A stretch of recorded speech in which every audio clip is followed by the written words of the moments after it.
you're just setting up your audio, that is awesome. I am so happy to see you. If you're just walking in, I was like, oh, wow. 0 out of 62 people. That is not cool, which is fine. And honestly, I know you are studying. People have, the physics exam today, and then later on there's another exam, which I already forgot which one it was. But I'm so glad you showed up, because then I'm not just sitting here recording to myself. So take a few minutes and work this out. Some of the stuff we're doing today is stuff that you should be hopefully really, really great at, like Euler's method. I'm guessing that you're fine, which is why I did it as a warm-up. But then other stuff is some stuff we really haven't talked about. So it's good that you're here. And like I said, it shouldn't take a whole lot of time because there are just a few of us. So I'm going to lower your hands and I'll set a timer, like for maybe 5 minutes for you to look through this. It's pretty simple because it's just a chart and you're just grabbing numbers off the chart. So I'll be quiet while you're thinking about this.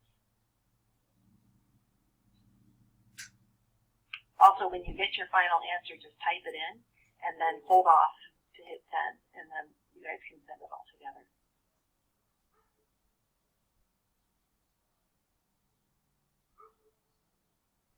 Hi, Pavan. So I was saying we're just working this thing out. Give you a little bit of time, and then when you're ready, type in your answer. Final answer. Should be pretty quick.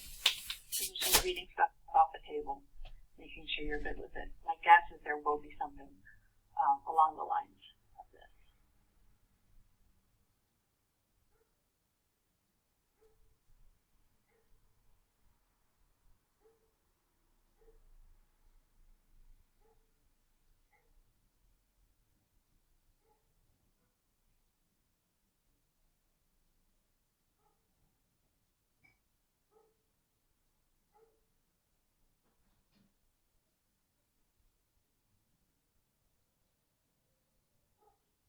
Hey, Darsh, welcome.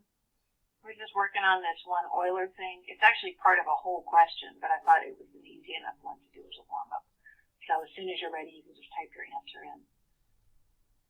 And then just hang on. Don't hit send.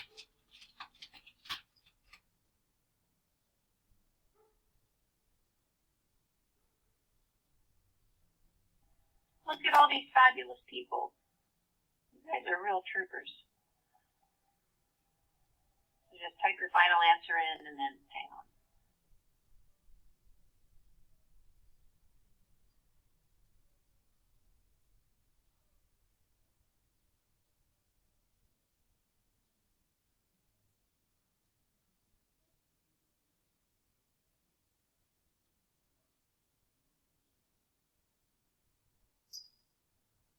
Hey, Karen.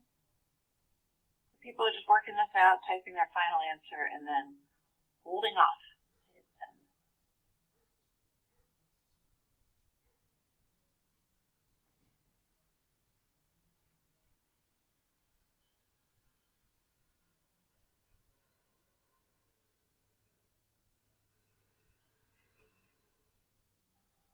Hey, Audrey.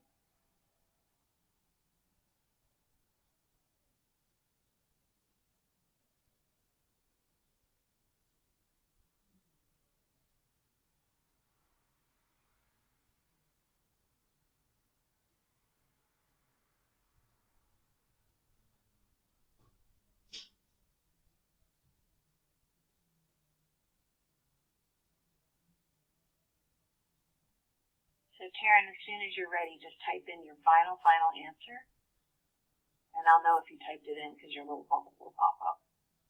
And Amy and Audrey, obviously, you know that too.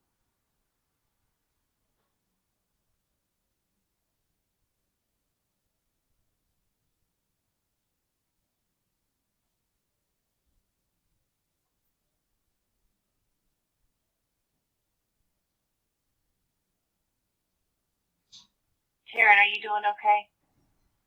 I just don't see your little text bubble. Oh, good. Okay. Okay, so let me stop the timer. Go ahead and shoot out your answers.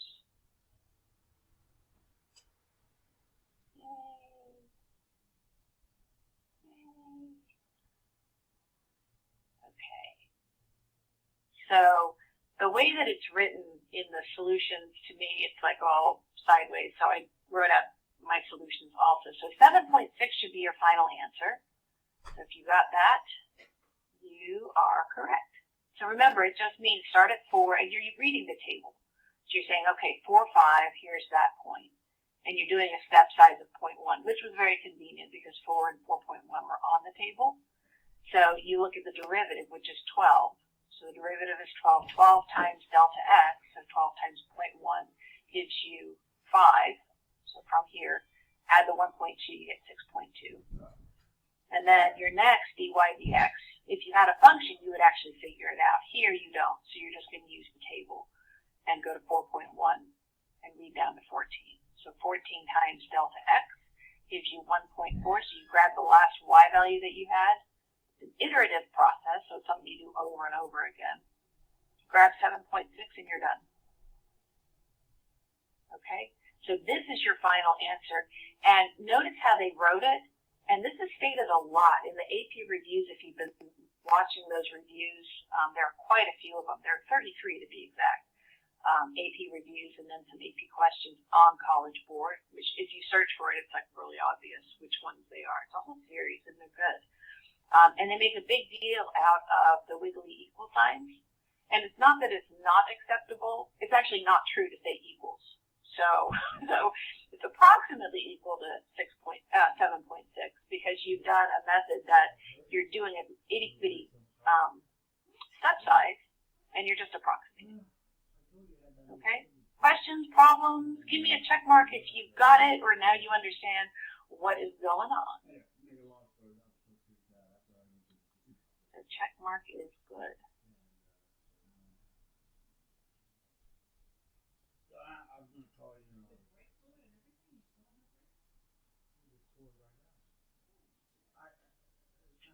Amy, you doing okay? She might have run around the block and got us tacos. No tacos this morning. Okay, so similar to what we've done before, I'm going to give you guys time in groups. And I think maybe groups of 3 are good. Groups of 2, sometimes neither one of you understands and you're like, well, I don't know. But groups of 3, usually somebody is able to contribute. There'll be one group of 2, so a power group of 2. And that's because I am counted in the 12 and I will not be in the group. But I'll pop in and out. Okay, so, and if you were just walking in, what I had said is what we're doing today, I tried to pick stuff that we really have not done. We haven't talked about it. You may or may not have seen it in some of the review materials. I've not seen it in the review materials emphasized, but I believe you're going to have only VC topics, none of the AB stuff as such is going to be, it'll be necessary for you to understand it, but the types of questions, they only have 2 questions to ask you, so they need to make sure that you know basically second year calculus, which is what we're doing. Okay, so here's the questions all kind of squished together. Taylor polynomials, all that stuff. So I'll put you guys into groups of 3 and a power group of 2, and then I'll give you some time to pop in and out, see if I can unstick you if you are stuck. So let me do that. I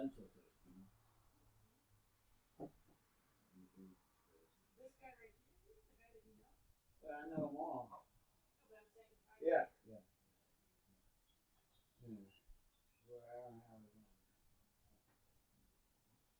As long as I'm real careful.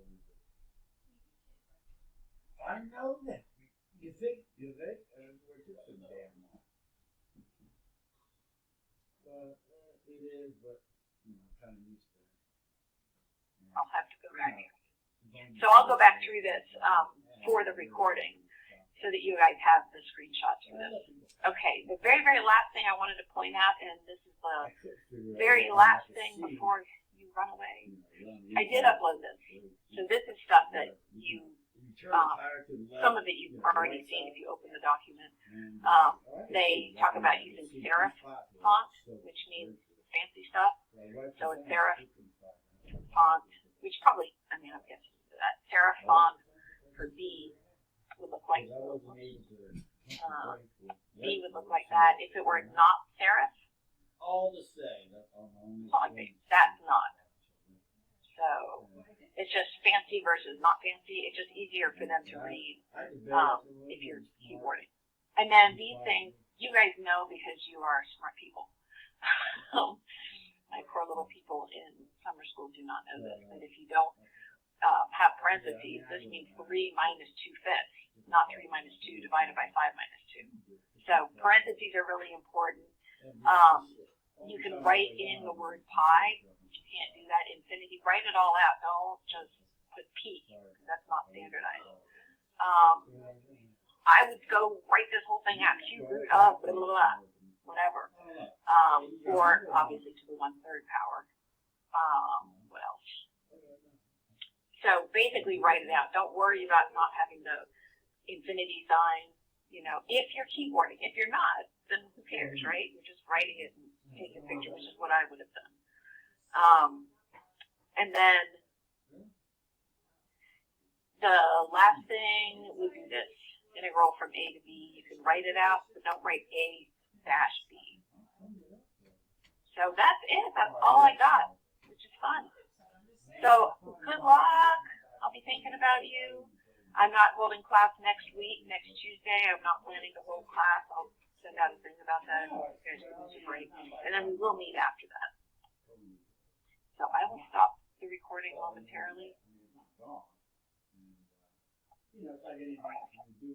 Okay, so everybody ran away because I forgot to record the solutions. So I'm just going to run through them really quickly if you're looking at this later. So if you thought about this, and also if you did the warm-up, this was Euler's method, which we had already talked about earlier. A second-degree Taylor. Remember, you're starting with the original value plus the derivative times x minus 4 over, in this case, 1 factorial, which you don't have to write. The second derivative evaluated at 4 over 2 factorial x minus 4 squared. And that's where you're stopping if you're asking second degree. Plug in the number, so you're trying to approximate 4.2, so you throw a 4.2 in here, and that gives you this, and then I would stop. Don't carry on. Don't go to this other nonsense. But if you did, that's fine. It's just you're potentially making an error. And something else that I didn't mention, I don't think at any time, and I've already forgotten. I'll remember it in just a second. I don't remember what it was. Shoot. It was really important. So important I forgot it. Okay. The next thing was integration by parts. And you know that. The clue for that is the way this is written. This is a function times a function. So it's not just something, you can't do a U-sub with this. It's x times some other function. So the idea is the one that you can actually differentiate. I can't differentiate k double prime because I don't have it. So the one that I can differentiate, make that u, and that's just going to be du equals dx.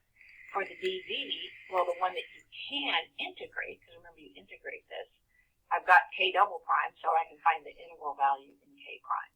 So this was sort of set up beautifully for you. And then you're going to say, all right, ultraviolet voodoo would demand that this is ultraviolet minus voodoo. So u times v minus the integral of v du. And then you evaluate it. Use the fundamental theorem, plug 4 in, plug 2 in, subtract those. And when I get to this part, stop. No, go on. Oh, I know what it was. I wanted to make sure, and of course I forgot, to tell people, don't circle your final answer.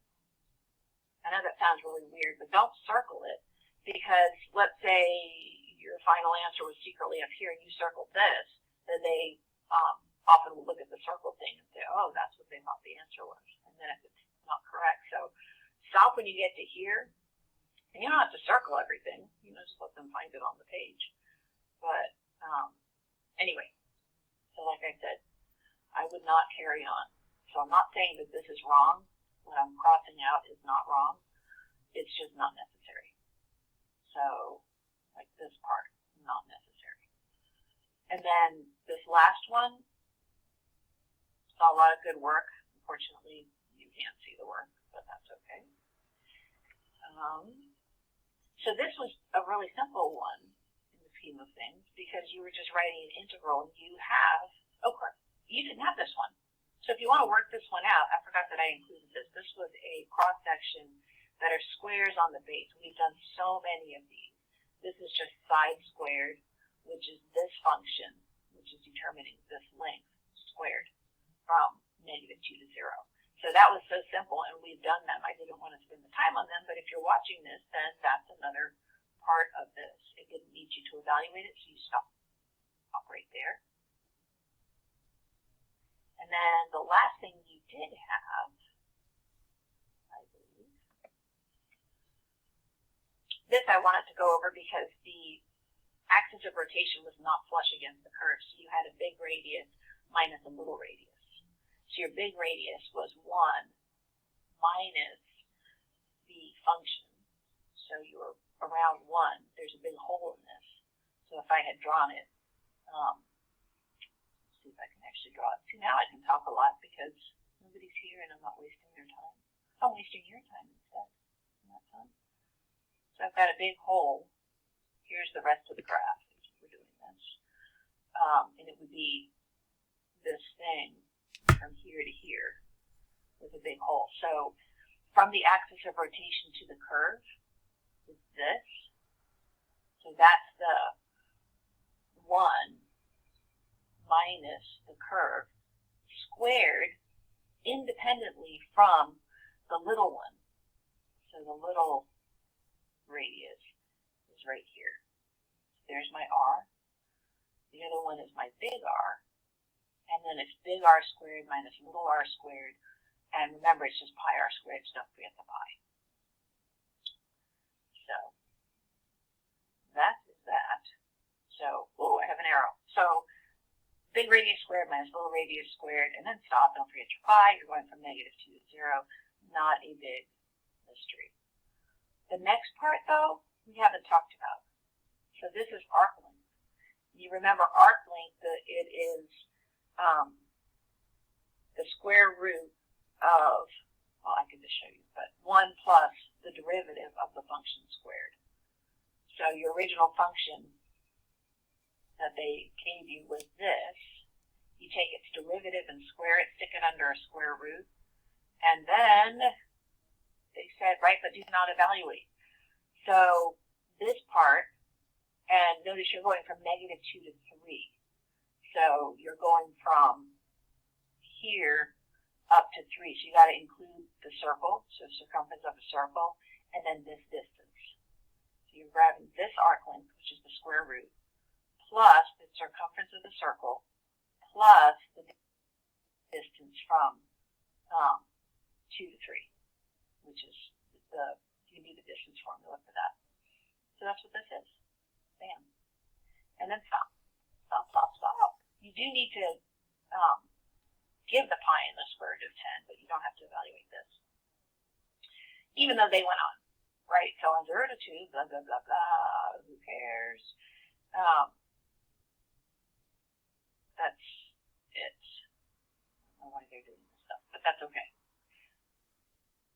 Yeah. So you do not have to give an actual solution for that. And then the very last one, I wanted to make sure that you had experience with this also. We've done one other like this, but when you're doing, and I promise something weird like this is going to be on there where you're integrating forever.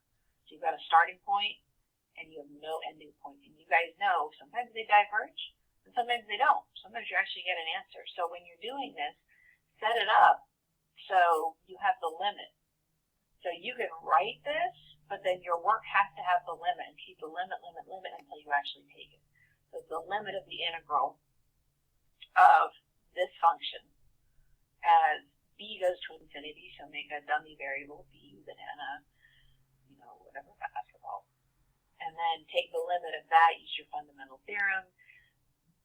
Essentially, you're plugging in b, and then you're letting this go to infinity. So that results in 1 plus 6, which is 7. And really, well, I guess it's sort of stupid to not simplify that. So that is that question. The last thing that I wanted to make sure people understood, this was already uploaded, but just a really, really quick, parentheses are key. So if you're keyboarding, if you're putting this in the, you're actually doing it on a keyboard, your parentheses are essential. If you do this, 3 minus 2 over 5 minus 2, you guys know this. If you put this in, this means 3 minus 2/5. Not cool. Same with this one, parentheses, parentheses, parentheses. I would suggest just writing it. If you're trying to do special characters, actually write it out. Write out pi for pi, infinity, write plus or minus. So you could also use interval notation, whatever you want to do. Here, again, cube root, don't write CBRT. They're not going to look at that and know what the heck you're talking about. Well, they might, but they may not give credit for it. So cube root of ln, of course, is just ln. Limit, you can write the word limit as x goes to infinity. That's perfectly fine. Write it all out in words. Similarly with this, don't write a dash b. Don't write the integral from a dash b. That could be a minus b. Don't write, anything that looks like that. Please don't do that. Just write it out in words. Same with this thing. So the sum from n equals 1 to infinity of blah, blah, blah. English is good. And then the only reason I had this was to demonstrate what they're talking about between serif and non-serif. So if you have a serif letter, and they're just suggesting them, I don't think it's a huge deal, but that would be sans serif, meaning it's just not fancy. And then serif is like Times New Roman. So that's the one with all the little, I'll make that into a serif thing. There's serif. So you got the little wiggly stuff. And that's it. That was all we did. I hope you do fantastically tomorrow. I am very confident that you guys are going to be great. So I also said I was not going to have class next week because you guys are taking APs. I don't even know what's happening on Tuesday, but you can use the break and then we'll get back together and do some stuff at the very end. Okay, so good luck, have fun, and goodbye.